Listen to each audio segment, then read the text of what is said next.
첫인상과 거의 비슷하게 굉장히 흡족스러운 모습을 보여줬습니다. 하지만 앞서 말씀드린 아주 조금의 아쉬운 점들이 있었습니다. 물론 이런 점들은 모두 충분히 개선할 수 있는 점들입니다. 안녕하세요, 잼테크 스튜디오의 잼입니다. 제가 여러분들에게 몇 개월 전 이 샌디스크 익스트림 포터블 SSD 언박싱 영상을 통해서 소개해드린 적이 있었습니다. 혹시나 못 보신 분들이 있으시다면 이 링크 통해 보고 오신다면 오늘 영상 조금 더 도움이 되지 않을까 생각이 듭니다. 오늘은 제가 사용했던 이 SSD 찐 리뷰를 해보려고 합니다. 제가 몇 개월간 사용하면서 느꼈던 점들 토대로 여러분들에게 소개해 드리도록 하겠습니다. 지금 바로 시작해 보도록 하겠습니다. 먼저 첫 번째 특징은 휴대성을 말씀드리려고 합니다. 휴대성은 정말 더할 나위 없이 좋았습니다. 여러분들이 보실 수 있다시피 이렇게 크기가 작기 때문에 어디든지 휴대하기도 편할 뿐더러 두께도 얇아서 주머니 같은 데 넣을 때도 전혀 불편함이 없었습니다. 게다가 무게도 50g 조금 넘는 무게이기 때문에 무겁지도 않아서 이렇게 쉽게 가지고 다닐 수 있을 뿐더러 게다가 지원되는 케이블도 이렇게 C타입과 A타입 둘 다 사용할 수 있는 형태이기 때문에 어디서나 모두 사용할 수 있다는 아주 좋은 장점을 가지고 있었습니다. 진짜 밖으로 가지고 다닐 때는 이만한 애가 없더라고요. 두 번째는 연결하는 부분에 대해서 말씀을 드리려고 합니다. 제가 방금 보여드렸던 이 케이블은 여러분 보시다시피 굉장히 짧은 길입니다.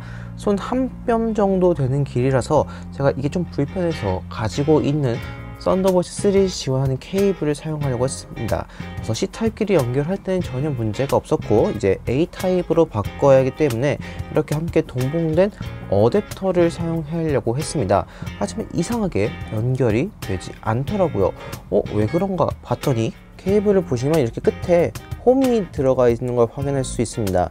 이 홈이 맞게끔 이게 어댑터가 딱 맞춰져 있어서 이 홈이 맞지 않으면은 연결을 할 수가 없게 되더라고요. 그 말인즉슨 이 케이블이 아니면은 이 함께 동봉된 어댑터를 사용할 수 없다는 얘기가 되겠죠.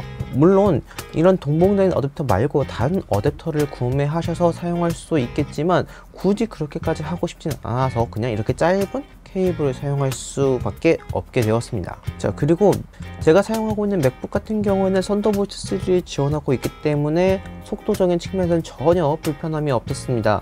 다른 노트북들 같은 경우에도 썬더볼트 3를 지원한 제품들이 많아서 이런 점에서는 전혀 불편함이 없었는데 문제는 바로 데스크탑에 있었습니다. 아직까지 데스크탑에는 이 썬더볼트 3를 지원한 C타입 포트가 많이 없습니다. 대다수가 이렇게 USB A 타입 포트를 많이 가지고 있어서 이 A 타입을 꼭 이용해야 되는 경우가 정말 많았는데요.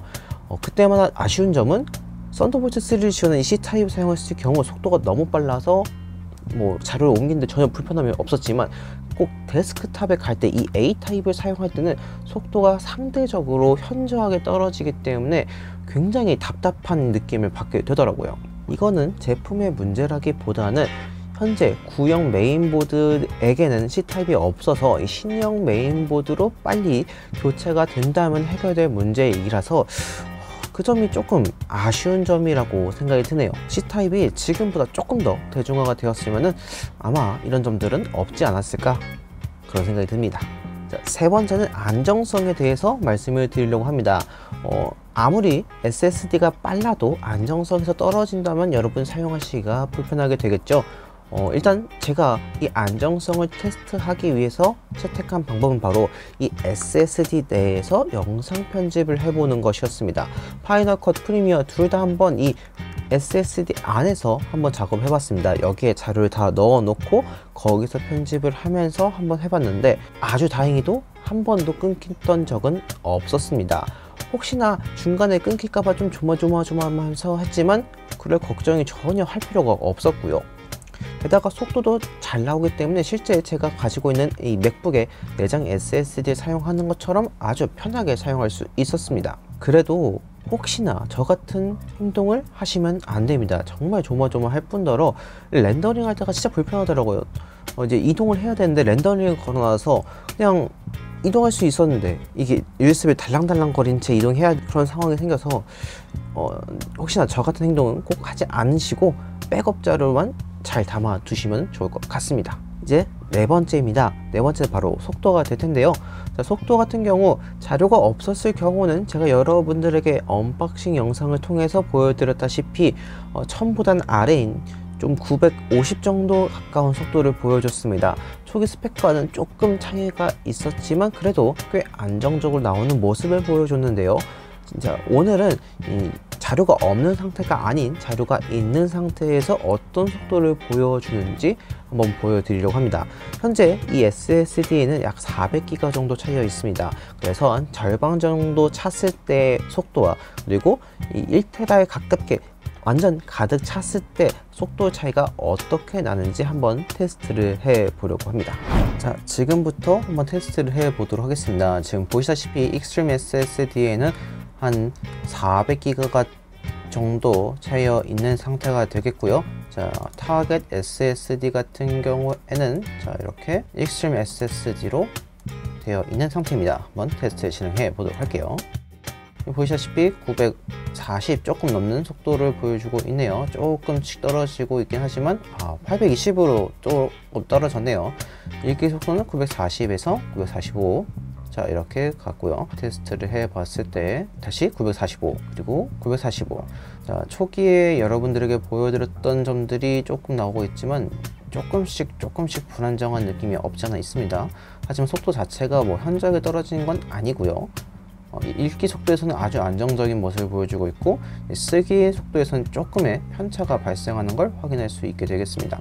900 언저리는 계속 가까이 가고 조금 떨어질 경우에는 이제 800 후반대로 가게 되네요. 자, 이번엔 용량을 조금 채운 상태입니다. 지금 보시다시피 가용 용량이 46기가 밖에 안 남은 상태죠. 거의 다 이제 차이어 있는 상태입니다. 그리고 똑같이 타겟 드라이브도 익스트림 SSD로 선택이 된 상태에서 다시 한번 시작해 보도록 하겠습니다.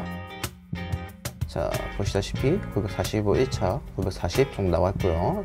읽기 같은 경우도 940은 잘 넘었습니다. 자, 2차입니다. 2차 같은 경우는 800 조금 못 넘기고 살짝 불안정한 모습을 보이고 있고요.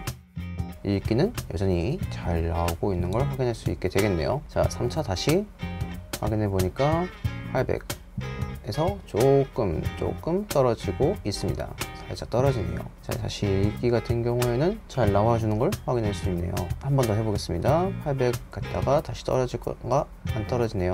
900 나왔네요. 읽기 같은 경우는 굉장히 안정적인 모습을 보여주는데 쓰기 같은 경우는 용량이 어느 정도 차니까 조금은 변동성이 있지만 그래도 다시 속도가 또 잘 나오는 것을 확인할 수 있게 되겠습니다. 자, 이렇게 샌디스크 익스트림 포터블 SSD 찐 리뷰를 해보았습니다. 첫 인상과 거의 비슷하게 굉장히 흡족스러운 모습을 보여줬습니다. 특히 노트북을 자주 사용하시는 분들에겐 정말 궁합이 좋은 제품이지 않을까 생각이 들었는데요. 요즘엔 대다수의 노트북들이 썬더볼트 3를 지원하고 있을 뿐더러 노트북의 장점이 휴대성이 얘한테도 동일하게 있기 때문에 여러분들이 밖에서 활동하시면서 사용하시기에는 정말 적합하고 부담 없는 제품이라고 생각이 듭니다. 게다가 어느 정도 안정성도 확보가 되어 있고 속도도 여러분 전혀 불편하실 수 없는 속도를 보여주고 있기 때문이죠. 개인적인 제 생각은 이 외장 SSD가 가져야 될 좋은 특징들을 모두 고르게 갖춘 아주 좋은 SSD라고 생각이 듭니다. 하지만 앞서 말씀드린 아주 조금의 아쉬운 점들이 있었습니다. 제품의 문제라기보다는 이제 외부 환경이라든지 아니면 이런 케이블의 한계라고 생각이 드는데요. 물론 이런 점들은 모두 충분히 개선할 수 있는 점들입니다. 조금만 자본을 투자한다거나 아니면 대중화가 조금 더 된다면은 충분히 해결할 수 있는 점들이죠. 그렇기 때문에 저는 그 점들을 충분히 감안할 수 있는 점이라고 생각이 듭니다. 외장 SSD를 고민하고 계셨던 분들은 한번 사용해 보시길 바랍니다. 아마 저처럼 충분히 만족하실 수 있을 거라고 생각이 드네요.